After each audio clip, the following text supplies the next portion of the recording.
Buenas tardes a todos, bienvenidos a Fides. Son las 18 horas, día 4 de noviembre. Damos inicio a la transmisión del webinario que teníamos programado para esta ocasión, denominado Elementos Críticos en la Contratación de Personal. Soy Emigdio Villalobos, directivo de la Fundación. Muchas gracias a todos ustedes por acompañarnos.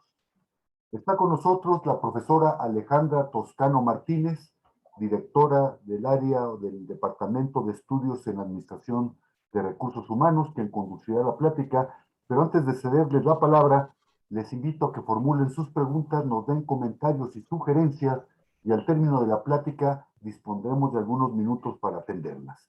Alejandra, buenas tardes. ¿Podemos iniciar, por favor? Claro que sí, Emigdio, pues muchísimas gracias. Vamos a dar inicio si les parece bien. Denme un segundo nada más para compartir mi pantalla. Listísimo, pues vamos a dar inicio. Como muy bien les comentaba Emigdio, pues tenemos esa opción de que van escribiendo en el chat sus preguntas. La ventaja es que yo los puedo ir leyendo en forma automática. Entonces, bueno, pues les pido que por favor me compartan todas sus dudas, preguntas y demás. Como ya Emigdio lo dijo, mi nombre es Alejandra Toscano, prefiero que me digan Ale, pero como ustedes se sientan más cómodos. Y hoy vamos a ver un tema que para mí me parece relevante, no solamente para recursos humanos, sino para todas las organizaciones, que son los factores críticos de la contratación de personal en nuestras organizaciones. Aunque el enfoque va a ser directamente al tema de recursos humanos y nuestros procesos, pues el alcance no solamente es a ese nivel, sino es evidentemente a toda nuestra organización. Hola Olivia, buenas tardes, bienvenida. Bueno, pues vamos a dar inicio. Me voy a presentar muy brevemente, nada más para que conozcan un poquito de lo que he hecho. No quiero dedicarle mucho tiempo a esto, simplemente compartirles que, bueno, pues soy psicóloga industrial de profesión, egresada de la Universidad de las Américas. Terminé 2 maestrías, una maestría en alta dirección y una maestría en administración de recursos humanos. Tengo una certificación con la Universidad de Cambridge como especialista en recursos humanos, 2 certificaciones con la Universidad de Harvard. También tengo un posgrado en tanatología, pues ya técnicamente son 20 experiencia tanto en recursos humanos como en consultoría de negocios. Hoy dirijo una organización que se llama DNE Consulting. Nos dedicamos pues, a todo el tema tanto de planeación estratégica como de recursos humanos. Hola Ale, bienvenido. Bueno, pues vamos a dar inicio con este tema y fíjense que a mí me gusta partir justo de la definición de nuestra área, de nuestro proceso denominado atracción de talento. Para mí, y que evidentemente en todos los días, todos los que nos dedicamos a esto coincidimos, pues es que el área de atracción de talento pues es la responsable de proveer a la organización personal calificado que cuente con los conocimientos, habilidades y actitudes y experiencia, obviamente si se requiere, necesarios para desempeñar efectivamente los puestos vacantes que se generen en esta. Creo que estamos en el entendido que todos partimos de esa misma definición. Sin embargo, fíjense que yo sí, y aquí quiero agregarles un elemento adicional que va a ser raro que encontremos en la literatura tradicional y que sin embargo para mí me parece fundamental para poder encaminar y entender pues todos los elementos que vamos a ver en un rato más de la importancia de tener ciertos lineamientos, ciertos procesos en el área de atracción de talento. Aunque evidentemente nuestra principal función, así lo hemos visto durante muchísimos años, es contratar al personal calificado, ¿no? Que se ajuste a las necesidades. Perdón, me marcó por ahí que tenía inestable el internet. Que se ajuste a las necesidades tanto del como de la organización. Fíjense que para nosotros va a ser fundamental y eso los invito a que lo incorporen como parte de su proceso de reclutamiento y selección o de atracción de talento. Nosotros con nuestras contrataciones debemos de garantizar en mayor medida la permanencia de esos colaboradores que ahora acaban de ser recién contratados. 2, que esos colaboradores que nosotros contratamos sean efectivos, es decir, den resultados a la organización, que se puedan adaptar a la cultura y a los procesos de mi organización, porque muchas veces, ¿qué sucede? Contratamos a muy buenos colaboradores, pero con valores diferentes o con cultura diferente al de nuestra organización. Entonces, lo más probable es que se vayan y se vayan rápido. Entonces, nosotros debemos garantizar en mayor medida, pues, esa permanencia y adaptabilidad justo a estos elementos. Y por último, debemos de buscar que los colaboradores que nosotros contratamos se sientan satisfechos de haber entrado a nuestra organización. Entonces, fíjate que la visión que vamos a tener en esta pequeña sesión no solamente son los elementos que vamos a necesitar para incorporar al mejor colaborador, sino lo que vamos a tener que considerar para que ese colaborador se quede, dé los resultados, es decir, sea eficiente y esté satisfecho en nuestra organización. Entonces, lo que te voy a invitar, pues justo es a que rompamos como esa idea de que recursos humanos, en particular atracción de talento, solo incorpora el personal, lo deja en el puesto y ya, adiós, no vuelvo a saber nada de él. Pues no, nosotros debemos de tener una visión y justo les voy a ayudar como a tener ciertos elementos que nos van a permitir alcanzar esos objetivos. ¿Cuáles son en resumen? La incorporación del candidato, la retención de ese candidato, pero fíjense de cuánto tiempo. Bueno, ya no es candidato, al final ya se convirtió en un colaborador nuestro. Nuestra responsabilidad está planteada básicamente hasta 1 año en la organización. Es decir, que nosotros tenemos la responsabilidad de darle seguimiento a ese colaborador durante 12 meses. Y van a decir, ¿por qué, Ale? Pues porque fíjense, seguramente ustedes han escuchado lo que se llama la curva de aprendizaje. ¿Alguien ha escuchado ese concepto de curva de aprendizaje? Y si alguien sabe cuánto dura aproximadamente la curva de aprendizaje. ¿Habían escuchado de eso? ¿Qué es la curva de aprendizaje? Cuando cualquier colaborador de cualquier puesto se incorpora a nuestra organización, pues no entra conociendo cuáles son nuestros procesos, no conoce todavía cuáles son nuestros objetivos. Entonces, todo ese aprendizaje le lleva aproximadamente, muy bien, Ale, 3 meses, ¿sí? Entonces, fíjense, si tus colaboradores que ya incorporaste o que acabas de incorporar se van en 4 meses, 5 meses, 6 meses, ahora, bueno, peor si se van antes de los 3 meses, porque si se van antes de los 3 meses, significa que nunca produjeron, simplemente fueron un costo. Se oye horrible, pero así es. ¿Por qué? Porque tú les estuviste pagando tanto su sueldo como sus prestaciones y ellos no produjeron. ¿Por qué no producían, Ale? Porque todavía no dominaban ni sus procesos, ni tus objetivos, ni tu cultura, etcétera. Entonces, por eso es que nosotros digamos que vemos la responsabilidad del área de atracción de talento no solo en los primeros meses y no solo en su incorporación, sino durante 12 meses nosotros debemos de darle seguimiento. ¿Qué te voy a pedir? Que calcules algo que se llama, les voy a poner aquí, tiempo promedio de permanencia. No sé si ya habían escuchado ese indicador, es un KPI fundamental del área de reclutamiento y selección. ¿Qué es un tiempo promedio de permanencia?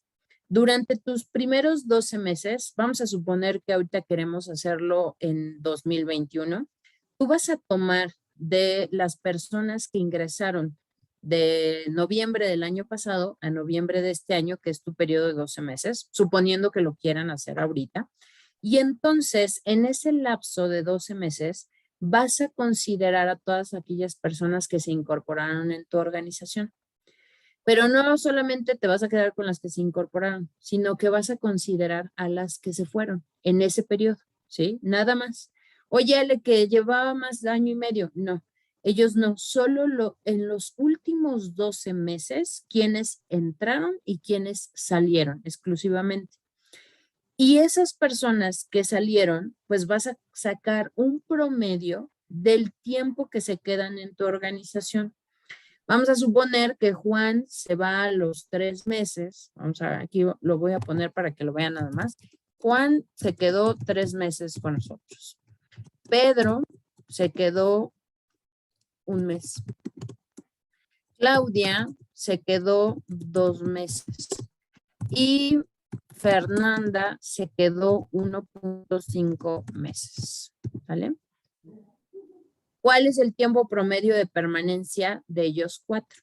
Fíjate lo que hice, no consideré los que llevan o se incorporaron antes del año, sino en el último año de noviembre, el 1 de noviembre, digámoslo así, del 2020 al 1 de noviembre del 2021, pues vamos a ver justo en ese periodo quiénes se fueron, quiénes entraron y quiénes ya están. Y vamos a suponer que estos hayan sido los resultados. Lo que vas a tener que hacer es sumar justo estos elementos. Entonces sumas 3 meses que se quedó Juan, más 1 de Pedro, más 2 de Claudia, pues ya llevamos 6, más Fernanda, 7.5, y vas a dividir esos 7.5 entre 4, ¿sí? Entonces, si tenemos 7.5 entre 4, que fueron los que se quedaron, pues están quedando promedio 2 meses. Significa que tu tiempo promedio de permanencia es de 2 meses. Esto es grave. Si tú sacas estos datos y ves que se fueron antes de que se cumpla el periodo de aprendizaje, de la curva de aprendizaje, pues esto significa que solamente tus incorporaciones generaron costos y nunca una utilidad ni una ganancia porque no produjeron, ¿sí? Por eso es que nosotros le damos seguimiento a ese año, ¿vale? Bueno, es nada más un ejemplo rapidísimo. ¿Qué más entonces debemos de alcanzar? Incorporación, retención. Nuestro objetivo sería que la gente se quedara más de un año. Satisfacción y desarrollo, ¿sale? Entonces, estos elementos nacen desde que empieza una persona a colaborar con nosotros. Por lo tanto, deben de ser considerados para nuestro proceso de reclutamiento y de atracción de talento, ¿vale? Si tienen alguna duda, recuerden que ahí, por favor, me lo van escribiendo. ¿Cuáles son los elementos que te voy a sugerir que consideres para los procesos de contratación? Bueno, pues normalmente los más fundamentales, pues evidentemente va a ser la entrevista con recursos humanos. Por favor, me voy a regresar, pero he tenido y hemos tenido clientes que la entrevista de recursos humanos dura 10 minutos. Eso no existe. O sea, es como si tú quisieras conocer o acabas de conocer a alguien que te gusta, ¿no? 10 minutos para conocerlo, creo que no. Platicamos, lo conocemos, hablamos y charlamos y demás, pues es lo mismo casi en un proceso de atracción de talento. 10, 15 minutos, no estás haciendo una entrevista, te está faltando conocer muchísimo al candidato y por lo tanto tus procesos de contratación tienen mayor riesgo de que se caigan en el proceso, ¿vale? Si no es que ya una vez que se incorporan. Evidentemente consideramos también las pruebas psicométricas, la entrevista con el jefe inmediato, un estudio socioeconómico, el examen técnico y el examen médico. Todos estos elementos deben de conformar o ser parte de tu proceso de reclutamiento y selección de personal. ¿Por qué todos estos elementos? Por 2 razones. La primera, recuerda la diapositiva anterior. Quiero indagar todo lo que sea necesario del candidato para garantizar en mayor medida que se va a poder quedar. Si yo en la entrevista con recursos humanos identifico cuál es su personalidad, cuál es su cultura, cuáles son sus valores, pues voy a poder ser capaz de decir si va a embonar o va a encajar con la cultura de la organización o no. Si yo, por ejemplo, hago pruebas psicométricas, pues voy a tener información, sobre todo, por ejemplo, vamos a pensar que utilizas un cleaver o utilizas un disc, pues vamos a saber justo cuál puede ser el comportamiento del colaborador en situaciones bajo presión. O sea, te va a dar muchísima información de quién es el candidato. Entonces, lo primero es entender que estos elementos los hacemos para medir el grado de adaptación o de empate que tiene ese candidato con respecto de la vacante, primero, y en segundo lugar, con respecto de la cultura y los valores de la organización. Y por el otro lado, también lo hacemos porque van a decir, ¿por qué tantos elementos sale? Porque lo que queremos disminuir es el grado de riesgo de una contratación, ¿sí? Muchas personas que no están en reclutamiento y selección les cuesta entender a veces por qué tomamos ciertas decisiones, ¿no? ¿Por qué no contratamos a una persona que a lo mejor ganaba antes 80,000 y ahora tú le ofreces 12,000, ¿y por qué no lo contratas? Sale, ¿no? Si es una persona que seguro puede funcionar. Yo no digo que no, pero ¿por qué a veces tomamos decisiones que no, a lo mejor no nos gustan o a lo mejor incluso son difíciles?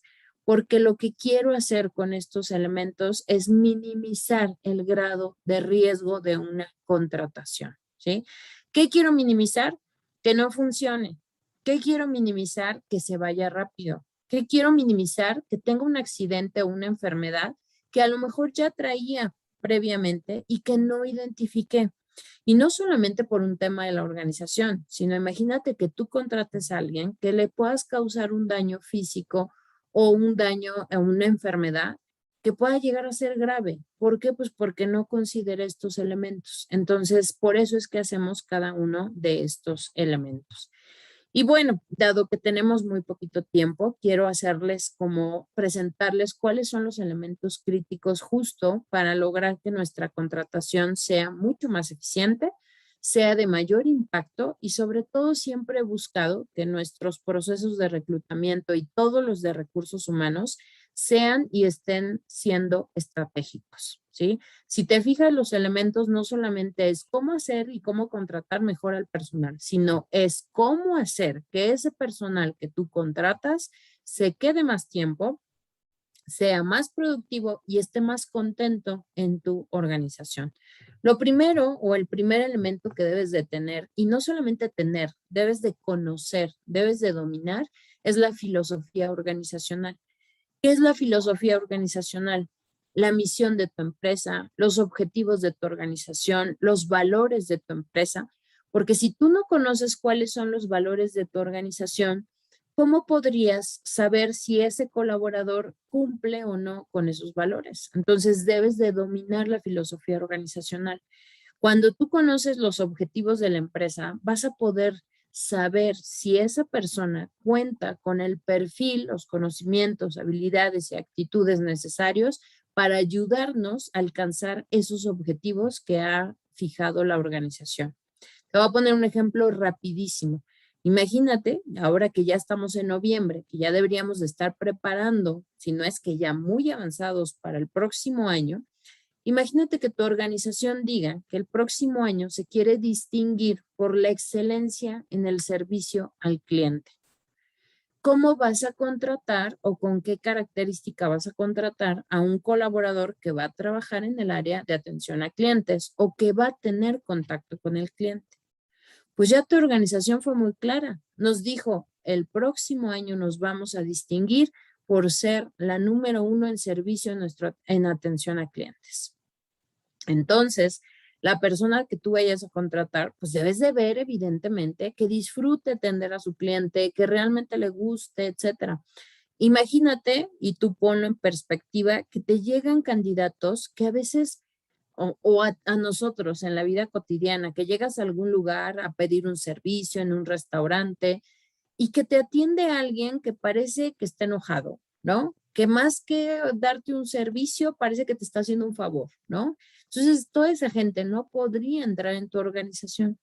Por eso es tan importante que tú domines los objetivos que quiere alcanzar tu empresa, porque en función de esos objetivos van a ser las características que vas a buscar en el personal que vas a contratar, ¿vale? Entonces, no dejen por favor en saco roto que si la misión, la visión, los valores, es cierto que no siempre están bien hechos. Por eso es nuestra labor, si quieres realmente convertirte en socio estratégico de tu organización, que aprendas tú a diseñar una misión, una visión, que sepas cuál es la diferencia entre un valor y cuál es la diferencia con una competencia laboral, porque desde tu lugar de trabajo, ya sea recursos humanos o cualquier otra área, tú puedes proponer a la organización. Entonces, bueno, sí, la filosofía organizacional acá no se vuelve letra muerta, no se vuelve el famoso cuadrito que está colgado ahí en la sala de juntas, ¿no? Sino que se vuelve un elemento fundamental para direccionar nuestro proceso de contratación de personal, ¿vale? Segundo elemento, ¿De dónde obtenemos el perfil y de dónde sacamos lo que va a ser el colaborador una vez que se incorpore a la organización? Pues de nuestras descripciones de puesto. Hay veces que me dicen, Ale, ¿cuál es como esos tips o esas claves para la contratación? Pues es que no es nada nuevo. Vamos a ver cosas que sí son diferentes, pero realmente si nosotros hiciéramos énfasis en lo que siempre hemos necesitado y una de las bases es la descripción de puesto, créanme que sus procesos serían mucho más sencillos, ¿sí? Pero ¿qué sucede? Que nuestras descripciones de puesto no están actualizadas, no se hicieron de la forma correcta, no están redactadas bien. Los perfiles de puesto tienen elementos discriminatorios, fíjense, ¿no? O sea, no solamente no son buenas, sino que aparte incumplen con los lineamientos que marca la Ley Federal del Trabajo, ¿vale? Por ahí si alguien conoce cuáles son esos elementos discriminatorios que no deberían de aparecer en una descripción de puesto, ni en ningún anuncio, ni en ningún proceso de reclutamiento y selección, ahí les agradeceré que me lo vayan escribiendo. La pregunta fue entonces, ¿tú conoces los elementos discriminatorios que no deberían de aparecer en un proceso de reclutamiento y selección? Evidentemente, mucho menos en nuestras descripciones de puesto, ¿vale? Entonces, si realmente quieres mejorar tu proceso, pues entra a revisar tus descripciones de puesto. Ojo, si en tu proceso tienes algo que llamamos requisición de personal, ¿no? Que ese famoso documento que lo más curioso es que aparecen muchísimos libros. Yo no estoy de acuerdo con esa requisición de personal, pero bueno, eso ya será en otra sesión que podamos compartirles.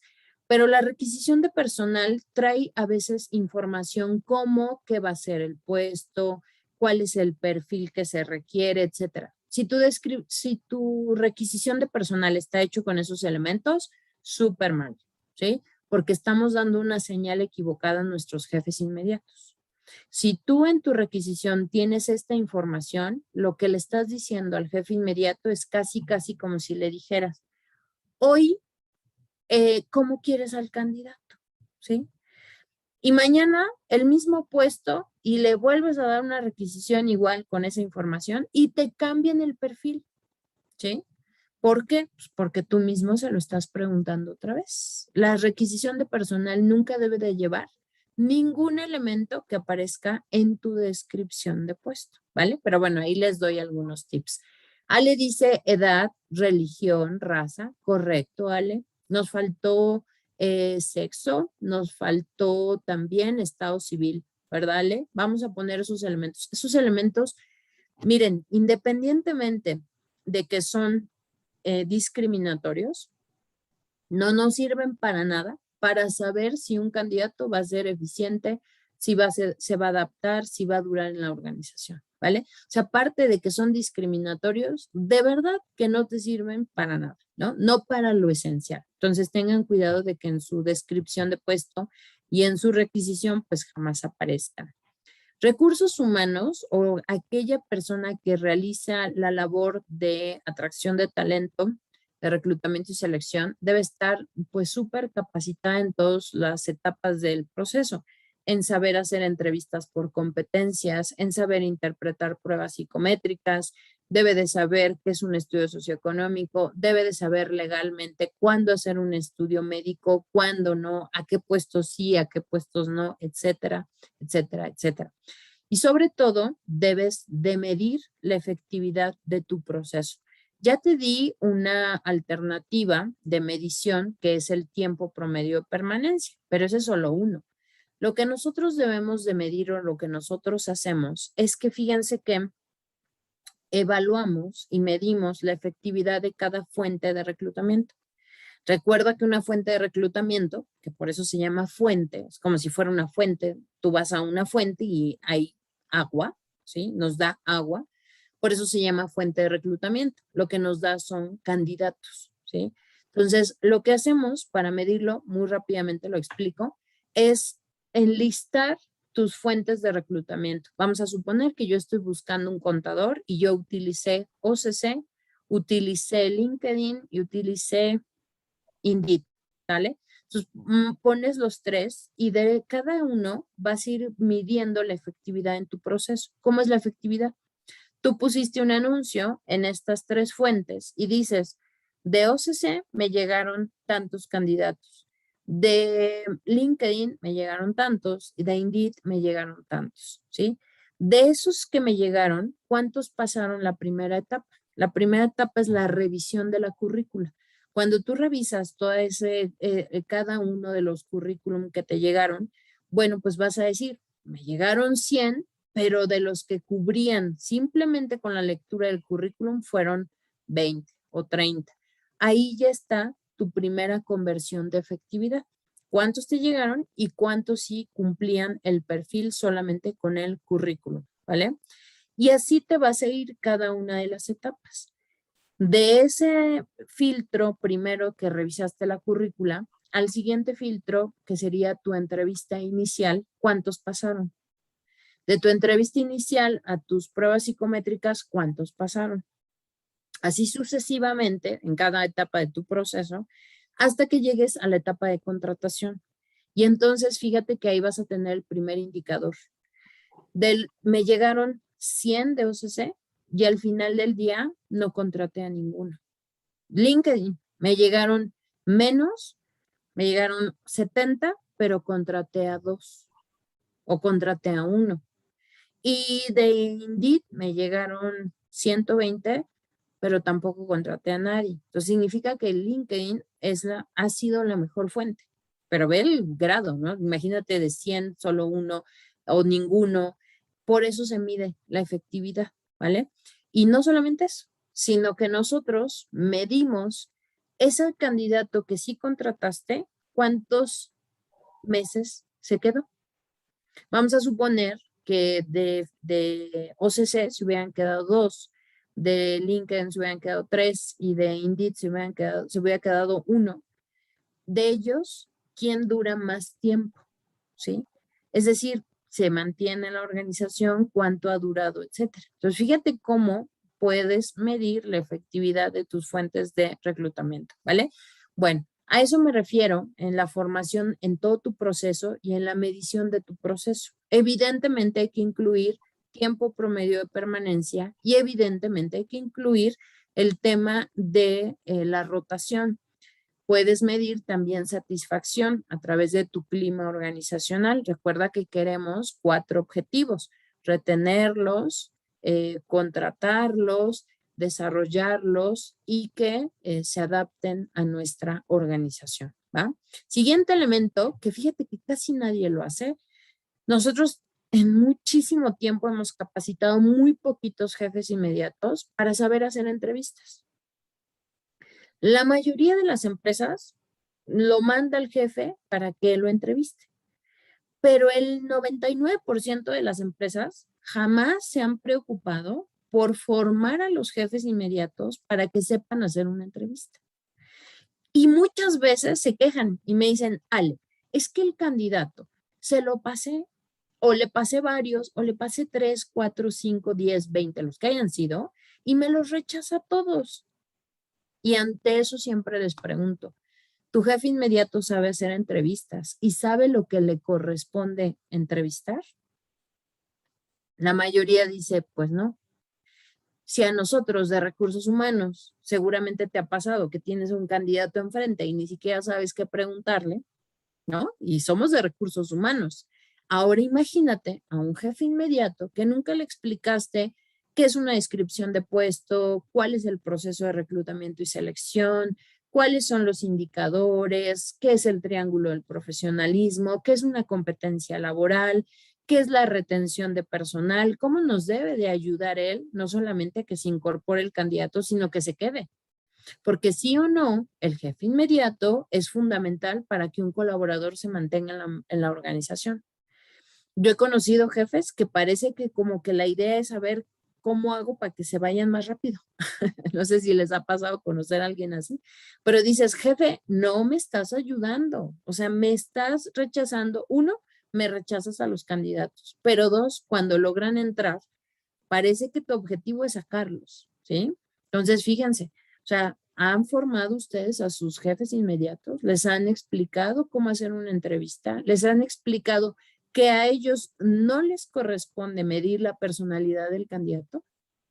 Y muchas veces vienen con una interpretación y te dicen, no, pues es que como que su personalidad, no, espérame, eso no te toca a ti evaluarlo, eso le toca a recursos humanos, pero a ti no, porque no eres experto en personalidad, no eres experto en cómo hacer o medir competencias blandas, pero recursos humanos sí.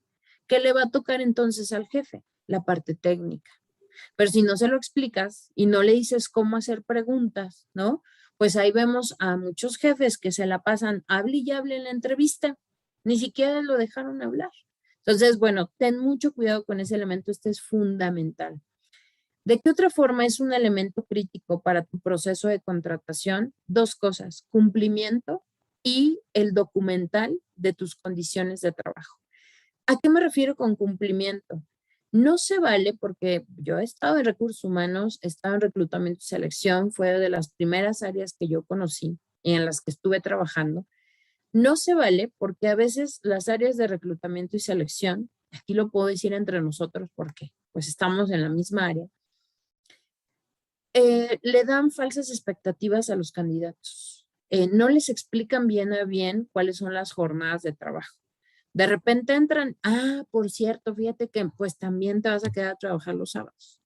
Oye, pero eso no me habías dicho. No, bueno, seguro sí te lo dije, nada más no te acuerdas. No, eso no se vale, ¿sí? El sueldo. Mucha gente me dice, Ale, pero yo no les digo el sueldo ya hasta que llegan porque si no nadie va a venir. Híjole, pero tú cómo te sentirías como candidato que no te digan cuánto vas a ganar y que llegues a la empresa y tarán, vas a ganar esto. Te vas a sentir defraudado, te vas a sentir como de, pues peor es nada, entonces pues acepto, pero obvio, si tengo una oportunidad, a la primera me voy. ¿Sí? Entonces nosotros mismos generamos pues, una idea equivocada, porque significa que así como tú no le dijiste todo, el colaborador que crees que te va a responder exactamente igual. Por eso es que a veces no nos dicen todo, ¿sí? Entonces no se vale hacer eso, tengan mucho cuidado con eso. Y dos, debemos de documentarlo. Nosotros, imagínense a qué grado documentamos que incluso siendo candidatos, les pedimos que nos firmen una carta donde ellos aceptan que conocen todas las condiciones que se les están ofertando, que conocen el rango de sueldo que estamos ofertando, que saben en dónde se encuentra la organización, etcétera, etcétera. Porque a veces también sabemos que hay candidatos que después te pueden cambiar lo que le dijiste, ¿no? Y creo que si hemos estado o ustedes han estado en esta área, saben que puede suceder. Entonces, cumplimiento y sobre todo documental.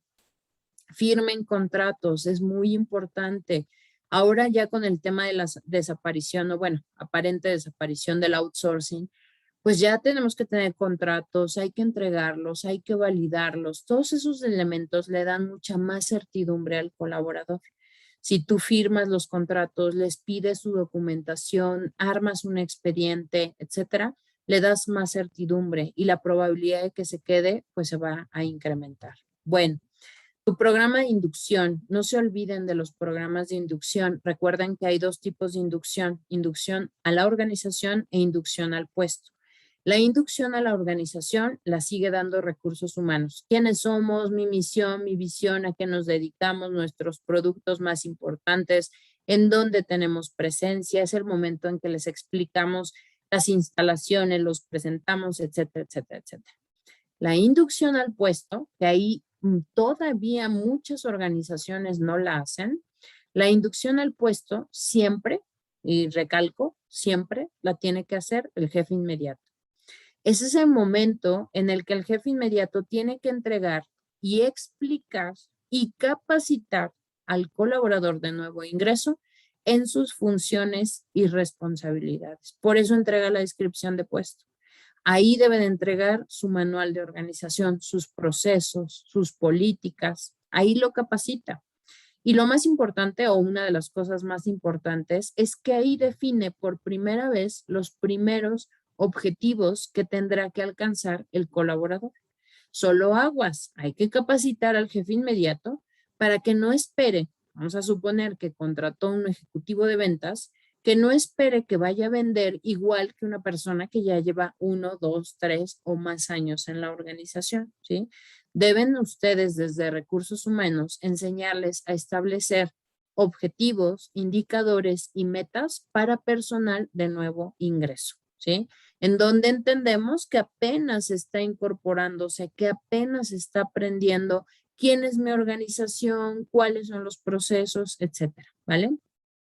Y por último, vamos a unir estos dos programas de inducción a un programa que hoy en día se utiliza muchísimo que se llama onboarding. ¿Qué significa? No es lo mismo que inducción, no lo reemplaza, para mí es un complemento, ¿sí? Los otros dos son fundamentales. El onboarding, ¿qué hace? El onboarding primero cambia la idea que tenemos o que teníamos de solo contratar al personal, le dabas la bendición si se la dabas y lo mandabas a trabajar. Aquí el onboarding te dice, no, no, no, no, a ver, espera, necesitas darle seguimiento a tu colaborador de nuevo ingreso. Recuerden que yo en 2 diapositivas anteriores les hablé que tenemos que dar seguimiento a nuestros colaboradores de nuevo ingreso por lo menos 12 meses. Ese es el onboarding. Es ese proceso a través del cual yo les voy a ir dando seguimiento a mis colaboradores de nuevo ingreso, pero sobre todo, ¿cómo puedo saber qué hacer en onboarding? La respuesta es, ¿qué puedes hacer para, o más bien pregúntate, porque cada organización va a ser diferente, ¿qué puedes hacer para que el colaborador sea más eficiente en menos tiempo?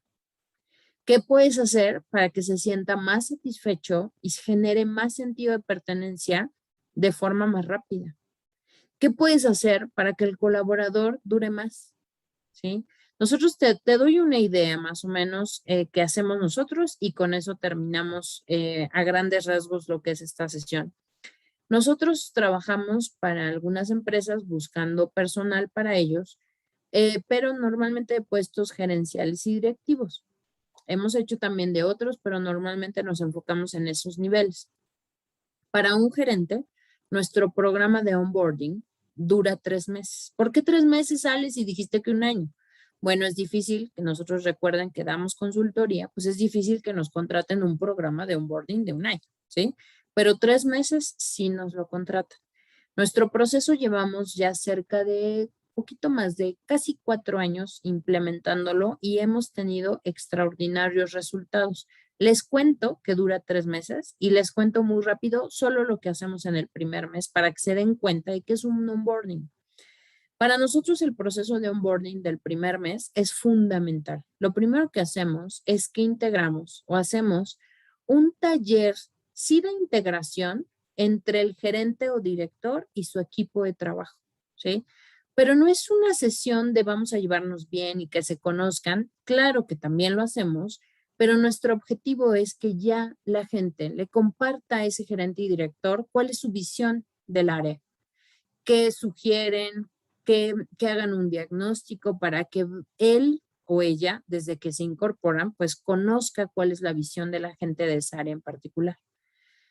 2, hacemos otra sesión de ese gerente o de ese director con quienes van a ser sus pares, con quien tiene contacto. Que si va a entrar el director de operaciones, pues lo reunimos con el director de finanzas, con el de almacén, con el de producción, con el de, bueno, con todos quienes tenga relación de trabajo y también hacemos una sesión de trabajo. ¿Qué estamos buscando? Pues que se conozca a los demás que van a ser sus pares, pero empiecen ya a trabajar en conjunto. Y ese primer mes, el gerente o director tiene un objetivo, hacer un diagnóstico del área y presentar un plan de trabajo de mejora. Entonces, fíjense cómo lo que hacemos es ubicar la visión del colaborador de nuevo ingreso en cómo crear, cómo desarrollar, cómo mejorar. A nosotros no nos gusta mucho, no nos gusta que llegue un gerente, un director y que en un par de semanas, si no es que en su primera semana, corra gente, traiga su gente, cambia el equipo, cambien los métodos de trabajo. No, no, no, lo que decimos no puedes cambiar. ¿Por qué? Porque no has hecho un diagnóstico, ¿sí? Primero le decimos, haz un diagnóstico y entonces sí, segundo mes podemos empezar a implementar ciertos cambios una vez que lo hayas validado también con el director general, con todo. Ese primer mes a nosotros nos sirve muchísimo para que esta persona se empape de toda la cultura, la visión, la misión, los valores, conozca a la gente, aprenda a observar, haga diagnósticos y demás. Y durante esos 3 primeros meses nosotros les damos acompañamiento para enseñarles cómo establecer objetivos, indicadores, metas, qué es la planeación estratégica, si es que no lo saben, ¿vale? Bueno, pues ya por una cuestión de tiempo me voy a quedar hasta aquí. Yo les agradezco muchísimo que hayan estado en esta sesión. Cualquier duda, comentario, nos encantará pues que nos lo compartan en el chat o bueno, esta sesión pues quedará grabada también ahí para que nos puedan compartir más adelante sus opiniones, comentarios y demás. Muchísimas gracias a Findes nuevamente por la invitación. Espero que estos pocos minutos les haya sido de gran utilidad. Gracias, Ale. Gracias a ti. Muchas gracias. Alejandra, muchas gracias. Muchas gracias a todos. Vamos a dar unos segundos por si alguien quiere presentar alguna duda, comentario o sugerencia.